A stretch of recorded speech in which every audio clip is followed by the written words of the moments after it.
এখন অভিলাষী আঁচনি সখী এক্সপ্ৰেছ মুখ্যমন্ত্ৰী মহোদয়ে আমাৰ মহিলা সবলীকৰণৰ ক্ষেত্ৰত যথেষ্ট গুৰুত্ব আৰোপ কৰিছে।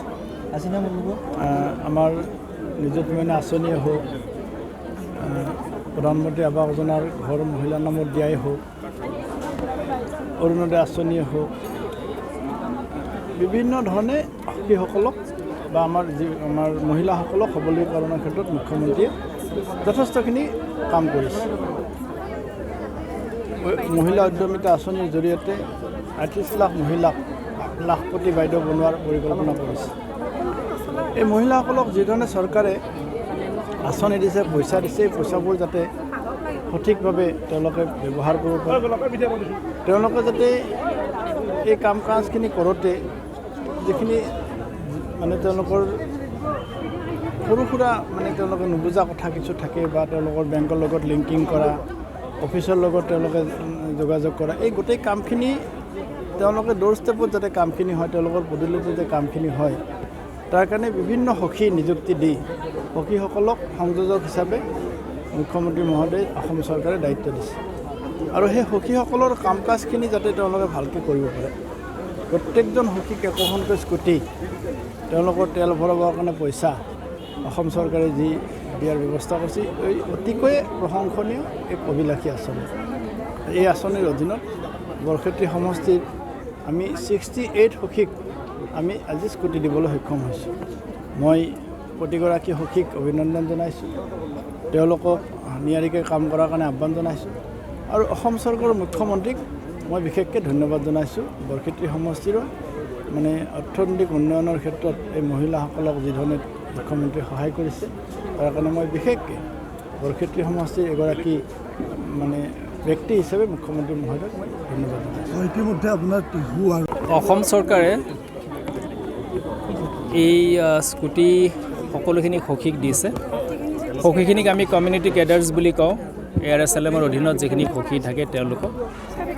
আৰু এই স্কুটিসমূহ তেওঁলোকক দিয়া হৈছে যে তেওঁলোকৰ সাংগঠনিক যিখিনি কাম কাজ, আত্মসহায়ক গোটৰ সাংগঠনিক যিখিনি কাম কাজ, ভিলেজ অৰ্গেনাইজেশ্যনৰ যিখিনি সাংগঠনিক কাম কাজ বা ক্লাষ্টাৰ লেভেল ফেডাৰেশ্যনৰ যিখিনি সাংগঠনিক কাম কাজ, সেইখিনি যাতে সুচাৰুৰূপে হয়।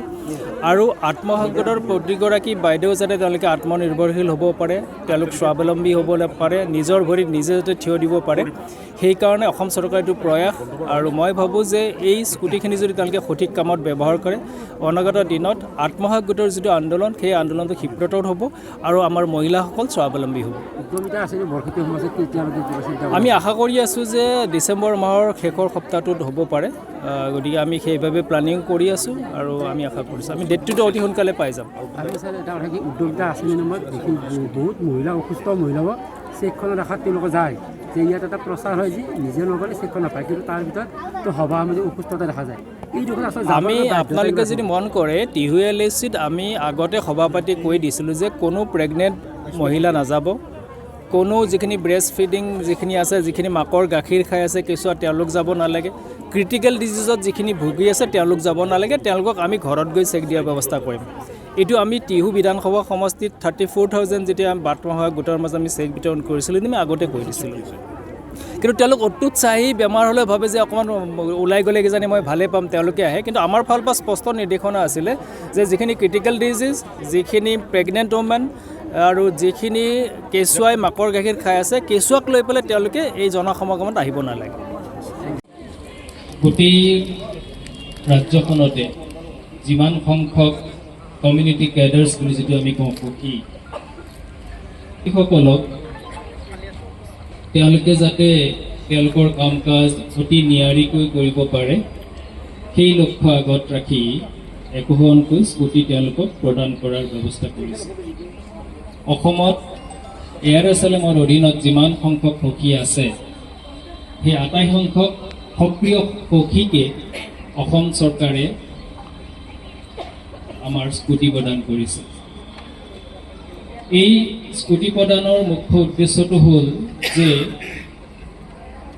যিখিনি সখীয়ে বৰক্ষেত্ৰী বিধানসভা সমষ্টিত তেওঁলোকে অহৰহভাৱে সেৱা আগবঢ়াই আছে, সেই সেৱা অধিক তীব্ৰতৰ কৰাৰ নিমিত্তে বা সফল কৰাৰ নিমিত্তে তেওঁলোকক এই স্কুটিখিনি প্ৰদান কৰা হৈছে। অকল স্কুটি প্ৰদানেই নহয়, অসম চৰকাৰে গোটেই অসমৰ 38 লাখ মহিলাক, যিসকল আত্মসহায়ক গোটৰ সদস্য, তেওঁলোকক 10,000 টকাকৈ মুখ্যমন্ত্ৰী মহিলা উদ্যমিতা অভিযানৰ জৰিয়তে তেওঁলোকক ধনৰাশি আগবঢ়াইছে।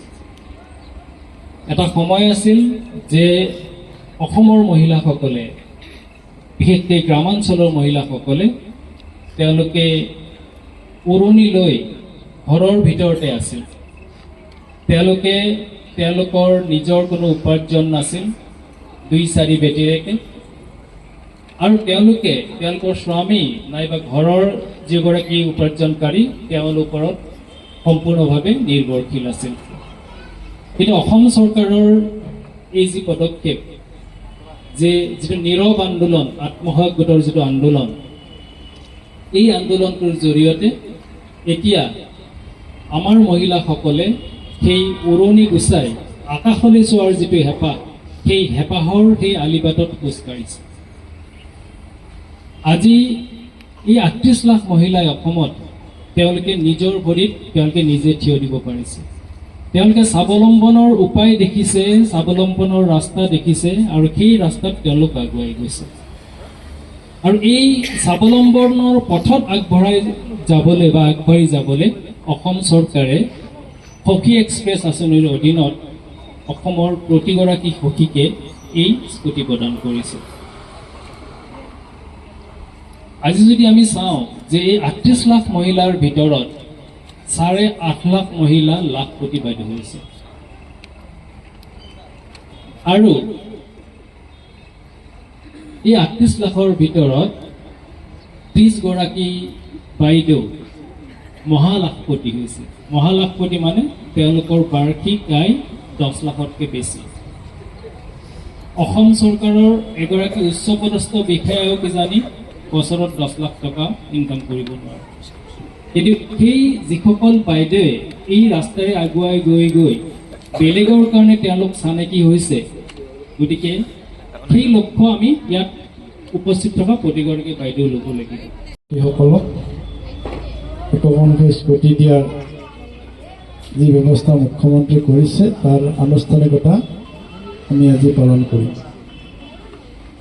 আপাৰ দৃষ্টিত এইটো যেন বহুত ডাঙৰ কাম নহয় তেনেকুৱাও বহুতে ক'ব খোজে, কিন্তু ইয়াৰ অন্তৰালত চৰকাৰখনৰ যিটো লক্ষ্য উদ্দেশ্য, সেইটো যদি আমি অকণমান বিশ্লেষণ কৰোঁ, এইটো অতি মহান, এইটো অতি দূৰদৰ্শী। আপোনালোকে এটাই জানে, 2014 চনলৈকে ভাৰতবৰ্ষৰ আমাৰ GDPৰ ফালৰ পৰা, অৰ্থনীতিৰ ফালৰ পৰা বিশ্বৰ ভিতৰত 14th পজিশ্যনত আছিল, 14 নম্বৰ স্থানত আছিল।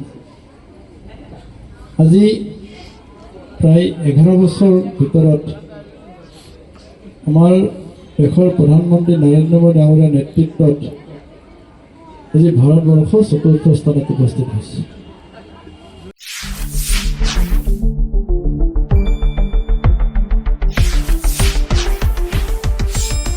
শুদ্ধ আৰু বিস্তৃত বাতৰিৰ বাবে চাই থাকক নিউজ ডেস্ক ৰিপোৰ্ট।